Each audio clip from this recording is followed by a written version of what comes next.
seni që mas shumti burin e nervozon është kur gruaja janë ngrit zonin burit.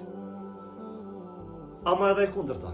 Mas shumti shka nervozon gruaja është kur buri janë ngrit zonin gruajes.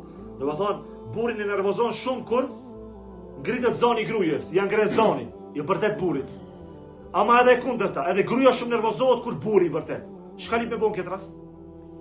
Ka kësi probleme, këto janë probleme 95% familjeve, këto janë probleme që jetojna, çdo kush jeton këto probleme.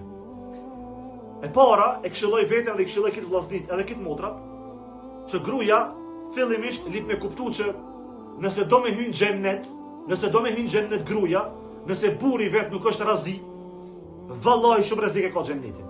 Nëse buri nuk është i kënaqur prej gruajes, shumë rrezik e ka xhennetin gruaja. Edhe e kundërta. Nëse gruaja nuk është i kënaqur pi burit, se buri rek non stop në shok, kur se çon gruaja ndikon, e kam shel si në burg, le ta kuptoje se e ka tradhtu emanetin e pejgamberit alayhis salatu wasalam.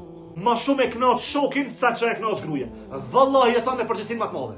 Se pejgamberi alayhis salatu wasalam thotë: "Unë jam kon më i miri me familjen time, me gruan time, edhe më i miri prej jush është ai i cili është më i miri me familjen e vet."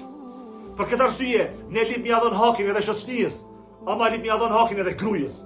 Ne lip mja dhon hakin vllavit, ama lip mja dhon hakin edhe bashkëshortës. Në këtë rast ne mësojna vetën që ne lip me qenë transparent, ne lip mja dhon hakin çdo senit, se vetëm duke ja dhon hakin çdo senit, çashtu e fitojna shpërblimin e Allahut azza wa xal.